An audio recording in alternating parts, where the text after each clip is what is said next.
Hi friends, स्वागत है आप सभी का हमारे चैनल CN की स्टडी चैनल पर। आज हम 2 जून के करंट अफेयर्स से सॉल्व करने वाले हैं और ये पहले लेक्चर को शुरू करने से पहले सब्सक्राइब कीजिएगा। आप सभी से विनती है CN की स्टडी चैनल को और बेल आइकॉन को भी प्रेस कीजिए ताकि नोटिफिकेशन आपको मिलती रहे।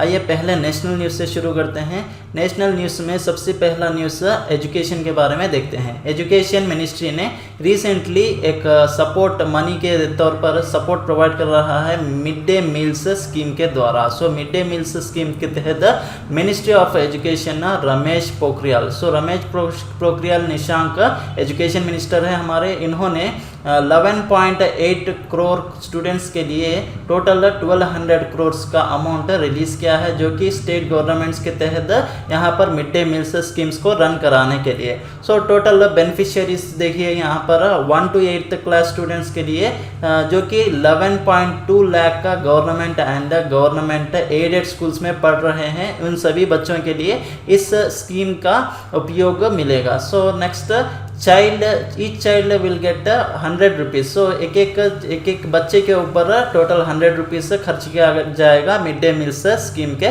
तहत। नेक्स्ट यहाँ पर देखिए इस स्कीम्स से एक हेल्प मिलेगी स्टूडेंट्स को, जो कि न्यूट्रिशनल लेवल्स को बढ़ाता है, इसके साथ साथ इम्यूनिटी पावर को भी बढ़ाता है, जो कि अभी इसका आवश्यक है क्योंकि कोविड-19 डिजीज़ फैल रहा है। नेक्स्ट ये मिड डे मील्स का टोटल सेंट्रल अलोकेशन देखिए, टोटल 11,500 करोड़, लेकिन अब 1200 करोड़ को रिलीज किया गया। नेक्स्ट PM नरेंद्र मोदी जी ने रिसेंटली मई 2021 में यहाँ पर राइस फूड ग्रेन्स को 5 kg से फ्री फूड ग्रेन्स प्रोवाइड करने का वादा किया है, जो कि एक मंथ दे चुके हैं और नेक्स्ट मंथ ये दे रहे हैं जून मंथ में। सो टोटल 80 करोड़ बेनिफिशियरीज के लिए अंडर प्रधानमंत्री गरीब कल्याण योजना स्कीम के तहत यहाँ पर फ्री डिस्ट्रीब्यूशन किया जा रहा है मई और जून 2 मंथ्स के लिए। नेक्स्ट मिड डे मील्स के बारे में बात करें तो स्कूल्स में ये मिड डे मील्स 1995 से ये इसकी शुरुआत हुई है और ये सेंट्रल स्पॉन्सर्ड स्कीम है। सेंट्रल स्पॉन्सर्ड स्कीम का मतलब सेंट्रल हेल्प करेगी, इसके साथ साथ स्टेट को भी खर्च करना पड़ेगा। कितना खर्च करना पड़ेगा यहाँ पर देखिएगा। सेंटर और स्टेट मिलकर नॉर्थ ईस्टर्न स्टेट्स के लिए 60% सेंट्रल गवर्नमेंट देगा और स्टेट गवर्नमेंट 40% का उपयोग करना पड़ेगा। नेक्स्ट यहाँ पर एक्सेप्ट जम्मू एंड कश्मीर को छोड़कर, और नेक्स्ट रिमेनिंग स्टेट्स की बात की जाए तो 90% सेंट्रल गवर्नमेंट खर्च करेगा और 10% यहाँ पर स्टेट गवर्नमेंट खर्च करेगी। ये याद रखिएगा, रेशियो एक टाइम एग्जामिनेशन में पूछा जाएगा 90:10 for states. North eastern states का मतलब अरुणाचल प्रदेश, मणिपुर, मेघालय, असम, सिक्किम, ये सभी total 7 north eastern states, total 8 north eastern states को यहाँ पर 60:40 रेशियो में दिया जाएगा। नेक्स्ट ईच चाइल्ड के ऊपर कुकिंग कॉस्ट कितना खर्च होगा, 5 रुपीज़ खर्च होगा, जो कि प्राइमरी सेक्शंस के लिए, और अपर प्राइमरी सेक्शंस के लिए 7.45 यानी कि 8 रुपीज़ का खर्चा यहाँ पर होने वाला है। नेक्स्ट इसको इम्प्लीमेंट करेगा मिनिस्ट्री ऑफ एजुकेशन मिनिस्टर को है रमेश पोखरियाल निशंक, और इसको कवर करने वाला है नेशनल फूड सिक्योरिटी एक्ट 2013 के तहत इसको कवर करने वाले हैं। नेक्स्ट इस स्कीम को याद रखिएगा, 1995 में इस स्कीम को स्टार्ट किया गया और जो जनवरी 28 को UNICEF United Nation children's emergency fund ने एक रिपोर्ट को रिलीज किया, जो कि कोविड-19 में टोटल 39 बिलियन स्कूल मिल्स यहाँ पर मिस किया गया, यानी कि कोविड सिचुएशन में यहाँ पर स्कूल्स क्लोज थे, इसलिए यहाँ पर 39 बिलियन स्कूल मिल्स को यहाँ पर बंद किया गया है। नेक्स्ट एजुकेशन मिनिस्टर के बारे में बात करें तो रमेश पोखरियाल निशंक है और ये हरिद्वार उत्तराखंड से जीत कर आए हैं, और minister of state doctor Sanjay Shyamrao Akola Maharashtra से जीत कर आए हैं। वेरी इंपॉर्टेंट है ये स्कीम, याद रखिएगा, mid day meals scheme. Next देखेंगे next news, ministry of home affairs ने रिसेंटली एक कमेटी का अपॉइंटमेंट किया है, जो कि हेट स्पीच के बारे में लॉ बनाने वाला है। सो हेट स्पीच यहाँ पर बढ़ चुका है, इसके लिए एक पर्टिकुलर डेफिनेशन नहीं है हेट स्पीच, यानी कि कौन कैसे भी बात करे इसके लिए एक लॉ नहीं है, इसके लिए एक आईपीसी सेक्शन नहीं है। सो उस आईपीसी सेक्शन को बनाने के लिए एक कमेटी का उद्घाटन किया गया है। इस कमेटी का नाम श्री कृष्ण देवराय कमेटी। सो याद रखिएगा, श्री कृष्ण देवराय कमेटी में हेड श्री कृष्ण देवराय है और ये वाइस चांसलर है नेशनल लॉ यूनिवर्सिटी दिल्ली के। सो ये committee ministry of home affairs ने इसको तैयार किया है, जो कि आईपीसी सेक्शंस को तैयार करने के लिए। सो ऑफेंसेस, जुर्म जो कि स्पीच और एक्सप्रेशंस में किया जाता है, सो इसके लिए एक लॉ बनाने के लिए इनको यहाँ पर एक कमेटी तैयार किया गया है। याद रखिएगा, श्री कृष्णा देवराय कमेटी, सो SKD। नेक्स्ट यहाँ पर हेट स्पीच के लिए डेफिनेशन नहीं दिया गया और कमेटी तैयार किया गया फर्स्ट टाइम। इस कमेटी का नाम भी विश्वनाथन कमेटी है। सो इससे पहले विश्वनाथन कमेटी को तैयार किया गया, अब श्री कृष्णा देवराय कमेटी को तैयार किया गया है। सो इससे पहले नो क्लियर डेफिनेशन दिया गया, डेफिनेशन नहीं था आईपीसी से कोड 1816 के तहत। नेक्स्ट यहाँ पर देखिएगा, कमेटी को मई 20 में विश्वनाथन कमेटी को तैयार किया गया, जो कि प्रिंसिपल्ड इफेक्टिव और एफिशिएंट मैनर में सेफ्टी सिक्योरिटी ईच इंडिविजुअल को मिलना चाहिए, इसके तहत बात करने के लिए कमेटी को बनाया गया, लेकिन उसका उपयोग में नहीं लाया गया है। नेक्स्ट अब श्री कृष्ण देवराय कमेटी को बनाया गया, इसके चेयरपर्सन श्री कृष्ण देवराय है और इन्होंने वाइस चांसलर की तरह वर्क कर रहे हैं नेशनल लॉ यूनिवर्सिटी दिल्ली में, और नेशनल लॉ यूनिवर्सिटी दिल्ली में ही रजिस्टर की तरह यहाँ पर रहे हैं यस वाजपेयी जी ने, मेंबर और कन्वीनर है इस कमेटी के। बलराज चौहान भी एक मेंबर है, जो कि vice chancellor Dharmashastra national law university Jabalpur में काम कर रहे हैं, और महेश जेठमलानी मेंबर, ये भी मेंबर है सीनियर एडवोकेट सुप्रीम कोर्ट के। नेक्स्ट पी तरेजा मेंबर है, ये भी डिस्ट्रिक्ट एंड सेशन जज दिल्ली के, और इससे पहले रिकमेंडेशन दिया गया था TK विश्वनाथन कमेटी। सो जो कि ऑनलाइन स्पीच हेट स्पीच के बारे में यहाँ पर लॉस बनाया गया। TK विश्वनाथन कमेटी के बारे में बात करें तो 2018 में इसका उपयोग इसको बनाया था मिनिस्ट्री ऑफ होम अफेयर्स ने। सो यहाँ पर लॉ कमीशन को कहा था विश्वनाथन कमेटी ने, यहाँ पर मिनिस्ट्री ऑफ होम अफेयर्स ने लॉ कमीशन को कहा था ये इस तरह एक कमेटी का उपयोग करने के लिए, इस कमेटी को बनाने के लिए। सो इसके लिए Lok Sabha secretary general TK Viswanathan ji यहाँ पर चेयरपर्सन रहे इस कमेटी के 2018 में। सो इस कमेटी ने सेक्शन 153CB और सेक्शन 505A इन आईपीसी सेक्शन में यहाँ पर चेंजेस लाने के लिए कहा था, रिलीजन से बेस्ड, रेस, कास्ट और community, so sex, gender identity, sexual और place of birth, residences, languages, disability, so इन सभी के बारे में अगर कोई गलत बात करे तो उसके लिए हेट स्पीच माना जाएगा। सो ये रिकमेंडेशन दिया था विश्वनाथन कमेटी ने, और इसको पनिशमेंट भी दिया जाएगा 2 इयर्स के लिए, 5000 रुपीज़ फाइन भी यहाँ पर दिया जाएगा। सो लेकिन ना ये हेट स्पीच को डिफिनेशन ना इससे पहले विश्वनाथन कमेटी से पहले ब्यूरो ऑफ पुलिस रिसर्च को भी यहाँ पर दिया गया था, लेकिन ना एक करेक्ट उपयोग इसका नहीं किया गया। लैंग्वेज, इन्होंने ब्यूरो ऑफ पुलिस रिसर्च ने भी कहा था जो कि लैंग्वेजेस जो सही तरीके से नहीं बात करता, इंसल्ट करते हैं और ट्रेट्स, डेंजर पहुंचाते हैं और टारगेट्स रखते हैं एक पर्टिकुलर इंडिविजुअल पर और उसके आइडेंटिटी पर, उसके ट्रेट्स यानी कि sex oriented, religion oriented matters में जो भी इन्वॉल्व होता है और जो भी इसकी इज्जत से खिलवाड़ करता है उसके लिए यहाँ पर सज़ा देनी चाहिए,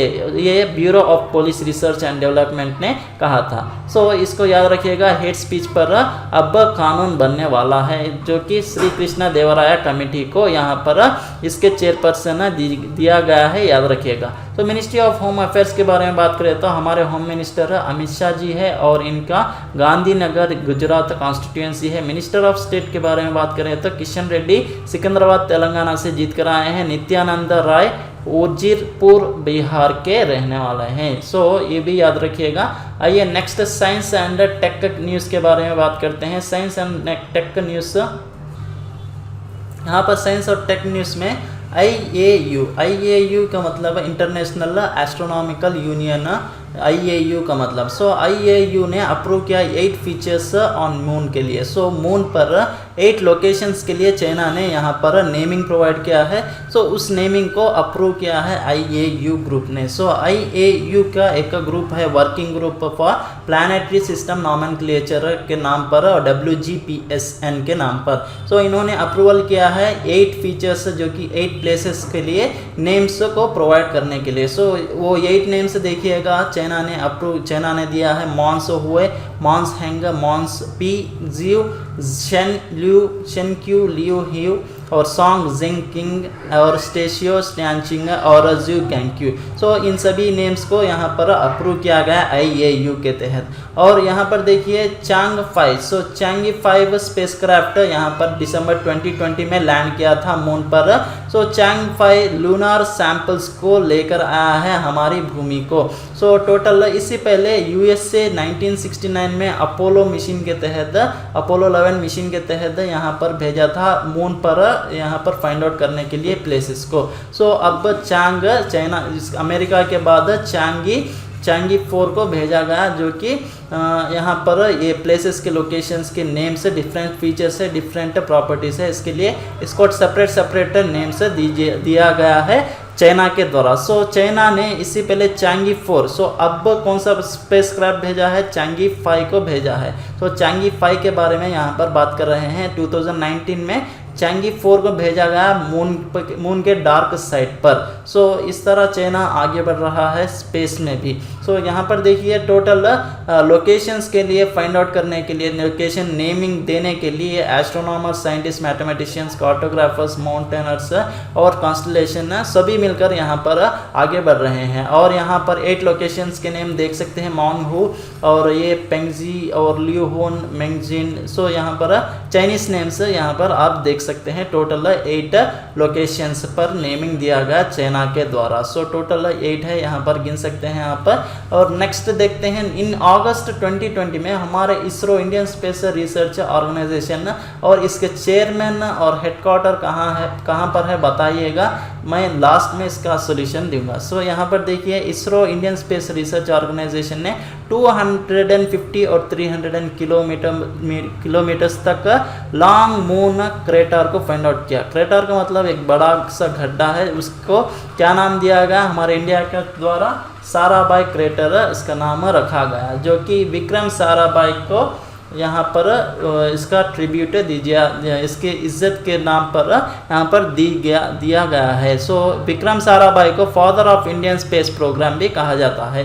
सो मई 2021 की बात करें तो चाइनीज स्पेसक्राफ्ट टैंगविन, सो टैंगविन ने एक रोवर को भेजा है जोरोंग नाम से। सो यूटोपिया प्लानिटिया रीजन मार्स पर सक्सेसफुली। सो यहाँ पर किसकी बात कर रहे हैं, मार्स की बात कर रहे हैं। मार्स का मतलब रेड प्लैनेट, सो लाल प्लैनेट को मार्स कहा जाता है। सो मार्स पर इसरो ने यहाँ पर नेमिंग दिया विक्रम साराभाई क्रेटर से, क्रेटर के नाम पर यहाँ पर एक क्रेटर को नाम रखा गया। सो नेक्स्ट चाइना ने यहाँ पर टैंगविन 1 को भेज दिया है मार्स पर, और इसके साथ साथ रोवर जोरंग भी वहाँ पर पहुँच चुका है। और चाइना एक सेकेंड कंट्री बन चुका आफ्टर USA के बाद, जो कि रोवर को भेजने वाला है। सो रिसेंटली हमारे इंडिया ने भी चंद्रयान 1 को भेजा था मून के ऊपर। सो नेक्स्ट यहाँ पर देखिएगा Indian astronomical union. So Indian astronomical union mission का एक मोटो क्या है, सो साइंस को इंटरनेशनल लेवल पर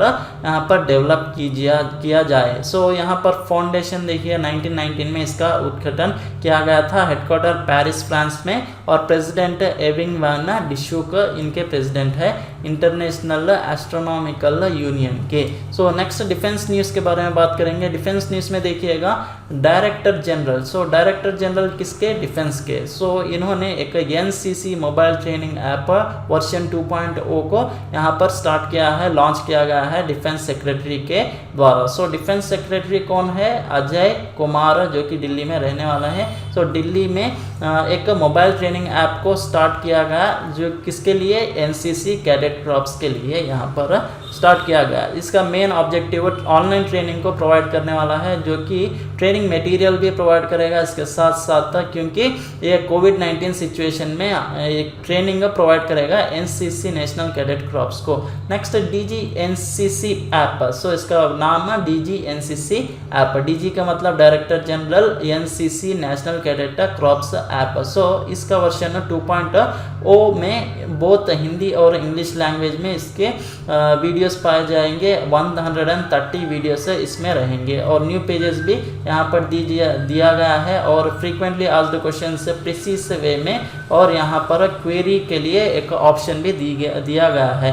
सो इसके आंसर्स भी एक स्पेशलाइज्ड इंस्ट्रक्टर्स के द्वारा यहाँ पर दिया जाएगा। और इससे पहले अगस्त 27 में डिफेंस मिनिस्टर राजनाथ सिंह ने वर्जन 1.0 का भी यहाँ पर लॉन्च किया था, जो कि ऑनलाइन कैडेट ट्रेनिंग को यहाँ पर सपोर्ट करता है। सो एक बार यहाँ पर देखिएगा DG NCC mobile training app version 2.0 को सो मई 28, 2021 में इसको लॉन्च किया गया ओवरऑल कंट्री वाइड इसको ट्रेनिंग देने के लिए कोविड-19 सिचुएशन में। सो इसको देखिए, सिलेबस मिलेगा, प्रिसिस FAQs क्वेश्चंस भी यहाँ पर पूछ सकते हैं। टोटल 130 ट्रेनिंग वीडियोस यहाँ पर पाएंगे और क्वेरीज भी पाओगे। नेक्स्ट हिंदी और इंग्लिश लैंग्वेज में, दोनों लैंग्वेजेस में इसको देखना पड़ेगा। सो यहाँ पर देख सकते हैं। नेक्स्ट बुक्स के रिलेटेड न्यूज़ के बारे में डिस्कस करते हैं। सो 2 बुक्स यहाँ पर हम डिस्कस करने वाले हैं। सो सबसे पहले बुक का नाम यहाँ पर देखिएगा सावरकर बुक। सो सावरकर एक बुक का नाम है। सो इस बुक को किसने लिखा है? विक्रम संपत ने इसको लिखा है। ये एक बेंगलुरु के हिस्टोरियन है विक्रम संपत। सो विक्रम संपत ने सावरकर बुक को यहाँ पर रिलीज किया है, जो कि यहाँ पर 138th birth anniversary of Veer Savarkar. सो ये 138th बर्थ एनिवर्सरी पर इसको रिलीज किया जाएगा। हिंदुत्व आइडियोलॉजी पर ये यहाँ पर बेस्ड है। सो इस बुक को पेंगुइन रैंडम हाउस ने लिखा है। सो इसके साथ साथ life story of Veer Savarkar की लाइफ स्टोरी रहेगी इसमें। और वीर सावरकर यहाँ पर इसके लेखक कौन है? विक्रम संपत। विक्रम संपत अलग है, वीर सावरकर अलग है। वीर सावरकर मतलब विनायक दामोदर सावरकर, वीर सावरकर भी कहा जाता है इनको। और 2019 में इसका फर्स्ट वॉल्यूम आया था, अब ये सेकेंड वॉल्यूम है। नेक्स्ट यहाँ पर देखिए, इससे पहले वॉल्यूम में 1883 से और प्रिजन में रहे थे। 1924 में प्रिजन से रिलीज हुए थे सावरकर साहब। सो सावरकर के बारे में विक्रम संपत ने यहाँ पर इसमें लिखा है। और इसमें फर्स्ट वॉल्यूम में अप टू प्रिजन से रिलीज होने तक लिखा है, और उसके बाद सेकेंड वॉल्यूम में इसमें यहाँ पर अप टू डेथ तक लिखा गया है सावरकर साहब का। नेक्स्ट अवार्ड्स देखिए, विक्रम संपत को कौन सा अवार्ड मिला है? साहित्य अकादमी फर्स्ट युवा पुरस्कार है, जो कि इंग्लिश लिटरेचर में मिला है 2011 में। और ARSC अवार्ड्स भी मिला है, excellence in historical sound research in New York में। सो इन हिज बुक, कौन सी बुक के लिए मिला है? माई name is Gauhar Jaan. So my name is Gauhar Jaan, life and times of a musician and voice of the veena पर यहाँ पर ARSC अवार्ड भी मिला है इनको, विक्रम संपत को। नेक्स्ट बुक के बारे में देखेंगे, रवि शास्त्री। रवि शास्त्री ने एक बुक लिखा है जिसका नाम स्टार गेजिंग। स्टार गेजिंग नाम पर एक बुक लिखा है रवि शास्त्री ने। सो ऑथर और बुक का नाम जरूर याद रखिएगा, और किसके नाम पर यहाँ पर लिखी गई है, कौन पब्लिश किया है ये भी याद रखिएगा। हार्पर कॉलिंस इंडिया ने इसको पब्लिश किया है। सो मोटा सा एक आइडिया रखिएगा। नेक्स्ट इस बुक में टोटल 60 एक्स्ट्राऑर्डिनरी टैलेंट्स के बारे में बताया गया है रवि शास्त्री जी के द्वारा, और इनको इंस्पिरेशन कैसा मिला है वो भी बताया गया है। और इनके साथ साथ स्पोर्ट्स जर्नलिस्ट अयाज मेमन ने भी इनको ज़्यादातर हेल्प किया है। रवि शास्त्री इस बुक को 2021 में रिलीज करने वाला है, और इसके इलिस्ट्रेशन से हेल्प शिवा राव ने भी किया है इसके हेल्प। और रवि शास्त्री एक फॉर्मर क्रिकेटर है और कमेंटेटर है इसके साथ साथ, और एक गुड हेड कोच भी है इंडियन नेशनल क्रिकेट टीम के। सो अगर ये लेक्चर आपको पसंद आया तो सब्सक्राइब कीजिएगा CNQ स्टडी चैनल को, और बेल आइकन को भी प्रेस कीजिए, और ताकि आपको नोटिफिकेशन डेली मिलती रहे। और इस लेक्चर की PDF के लिए आप हमारे Telegram channel CNQ study channel को भी ज्वाइन कर सकते हैं। और धन्यवाद इस लेक्चर को सुनने के लिए।